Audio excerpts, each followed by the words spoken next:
There's a major issue with crashing in Alliance Wars. Marvel Contest of Champions now has more skins available in GTA 5, and Alliance Wars Season 15 begins today. Yes, hello everybody and welcome back to the Marvel Contest of Champions news for the 15th of January 2020. Hopefully you're having a good year so far. We're halfway through it. And if it's gone wrong, well, that's too bad, isn't it? We've got quite a few stories to go over. Unfortunately, there's not been a huge amount going on, so Kabam have been very kind of quiet, which is obviously a bit boring when you want to announce stuff like what's happening with a Lunar Event, what's happening with champion balances, etc, etc. So, yeah, we just have to... only time will tell, it seems. Oh, and hit the like button, subscribe, that'd be nice. Thank you. And without further ado, let's get into the news as I look at banners of different houses that we still haven't learned about for MCOC. We've learned about that one. Got to learn about that one. First of all, let's talk about dungeons. For a lot of people, dungeons is a good extra way to gather different resources. Well, mainly kind of crystals, but the fact is it's an extra way to get more champions if you're kind of looking for an option. That doesn't require so much of an intensive grind, especially with things like Infinity Dungeons come about. But what are people's thoughts on dungeons? Something that was quite a popular post on the forum was all about whether dungeons should be scrapped. Although I must admit, for a large portion, it does feel that people would like it to stay. Depending on how you feel on the subject, I think it's one of these game modes that can remain, but it is one that does need looking at some point, especially for the point of if you're doing the randomizer, who you randomly go in with, that's the problem. When you're linking up with another player, and maybe it's a case that their idea and their champions of kind of the maps and difficulties they're doing doesn't really line up with yours, which... look, it's a guessing game. One thing to mention is we were seeing Dungeon Days as a more consistent thing, and that was actually getting and making this event of dungeons much more appealing. Even for me, who's not a massive fan of dungeons, I'm happy that it's there, but at the same time I would be happy if it was made easier against my time grind. And a lot of times, even when I'm doing live streams, it will take up a huge portion of just playing it and less time just kind of doing other stuff that I'm meant to be doing in-game in other areas.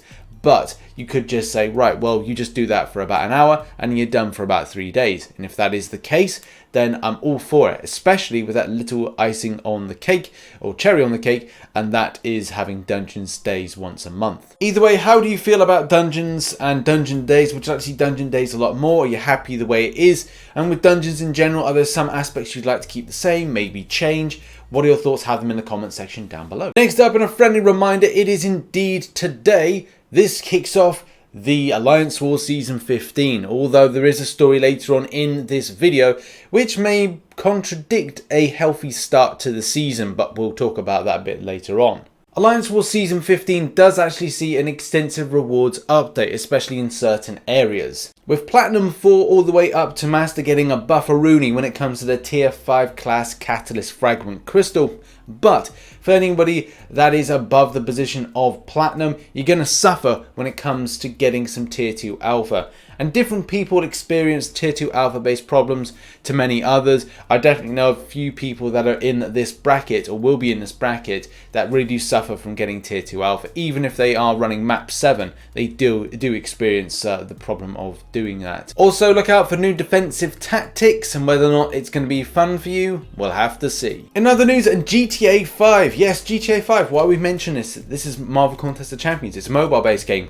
Yeah, but some really talented people have put together these mods, and these mods allow you to play as certain characters. I know that I'm actually, my hand gestures seem to be doing the same kind of action for some reason.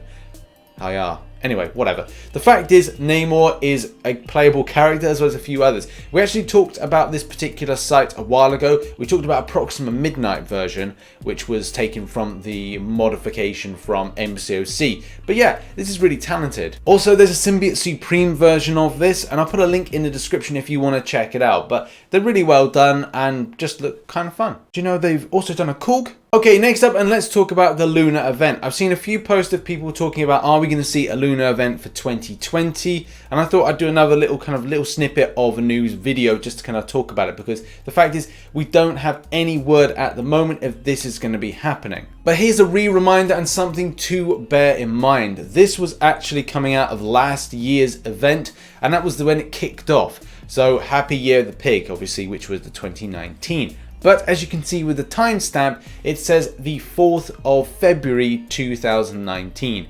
So that really can indicate if you're expecting to have an answer on this, and expecting to find out when we're going to see something, Kabam probably put something together a little announcement a little bit closer to the end of Feb, maybe like a week before, saying, hey, well, this is what's going to happen in February, with kicking off this event in the first week of February. It never really ties into the actual Chinese New Year. Something just to reiterate about this event, it is no way, shape or form like the gifting event. That is gifting connotations with it, but what you'll be doing is, if you have X amounts of pockets or X amount of tokens or whatever, you're sending it to somebody, or going like, okay, well, I'm going to send you about 5 pockets, but you have a limit of like tokens or tickets that you're able to send, as opposed to saying, oh, well, it's a free-for-all, fraudulent activity. Yes, that's a thing. I mean, yeah, you could say that you could take from an alt account and send it to your main account, but it won't affect anything like rank rewards. It just means that somebody's going to have more pockets, or these greater pockets. And the fact is, what you get from them isn't exactly the rarest of things, especially if you're considering like going, oh, I'm going to get amazing stuff. Sometimes it's going to be something good and something bad. It could be 88 units. It could be 888 5-star shards. It could even be a case you get 8,800 5-star shards. I don't know how Kabam are going to do this one this year, but it's not going to be as people are going to think it's going to be, and it's going to be fraudulent activity and other stuff like that. But like I said, yes, you have a limit to how many tickets you send, and as well, yes, I suppose if you have an alt account, you can send from one to the other, but that's the least of the worries, especially with no rank rewards. In any case, on to the next story. In a slight break to our normal proceedings, we can now go live to the forums, where Kabam MCOC has indeed sassed another member of the community. That solo event Road to 1,000,000 Acorns Tier 4 Class Catalyst Selector Award, that thing really should be in the black ISO market too. For what we're paying, what do you say? Nah.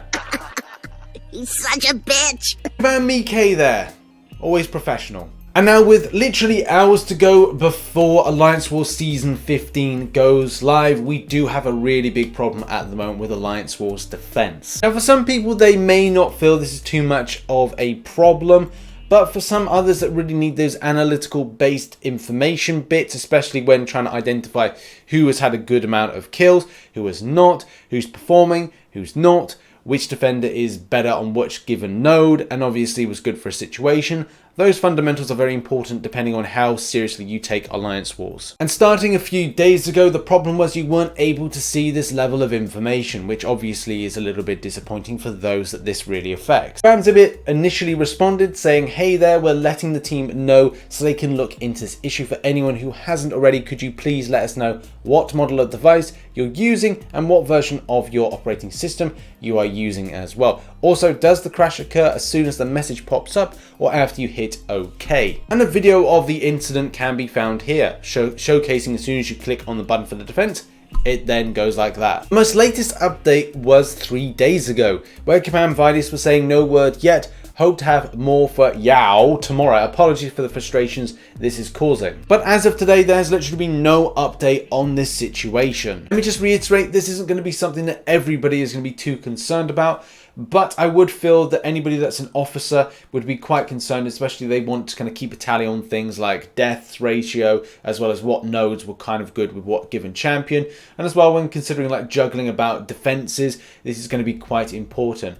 And also very important when it comes into Alliance War seasons. So yeah, I mean, like I said, it will affect some. A lot of people won't care too much, but look, for the key people that organize your battle groups and organize how you put your defenses down, this I think is going to be something that needs to be sorted out today. Now, I was hoping to do arena predictions, but for whatever reason, I know Trucos is a very busy person, and as well, like, well, I'm surprised Kabam haven't put anything up here in the arena section announcements to say, oh, this is the next one. So I'll just go over the basics list, which Trucos actually did recently. Then what I'll do is I'll follow up with Marvel Contest of Champions news on Friday, and we'll do the predictions for the featured and then integrate this prediction here. So Mysterio is going to be entering into the basic as of tomorrow, and I do feel that this is a very kind of not weaker champion, but I don't think it's going to be as desirable as a 4-star as maybe a lot of people would think, especially because normally a lot of kind of featured like this, or kind of feature going into basic, normally get about close to 3 mil, and maybe it's the case that nowadays it's shifting between like a 2.6 to 3 mil. So me personally looking at this, I'd probably go over 2.8 mil for safety, a safety net of 2.8 mil, but do expect that to be a lot lower when it comes to that champion actually re-rolling. If you do not feel comfortable with 2.8 mil, go upwards of 3 mil, but I've got this feeling around 2.8 mil based on popularity. It's a good champion, but I just don't think people are going to be as interested as you might think. And there we have it. That has been the Marvel Contest of Champions news for the 15th of January 2020. Hopefully you can have a lovely day, whatever you're doing. We're halfway through the week, and then we've got the rest of the week, and then it's Friday. Thank God it's Friday. But yeah, there's not much going on. Kabam have been a little bit quiet, if I'm honest, and there doesn't seem to be much announced. We're still a week away from the Abyss of Legends, so yeah, it's a bit of a quiet month, if I'm honest. But thanks very much for watching. If you did enjoy the video, hit the like button, subscribe for more Marvel Contest Champions based content, and I'll see you in the next one. Bye bye for now.